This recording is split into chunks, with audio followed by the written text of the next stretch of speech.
In this tutorial, we're looking to add low vegetation to InQI Site Plan.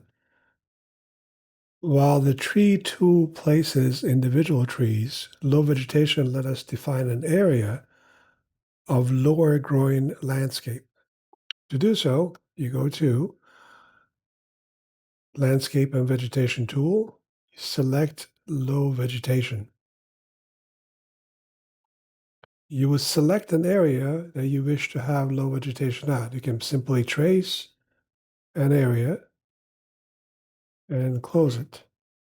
It will mark it as low vegetation, gives a total square footage, and you can even name it however you wish.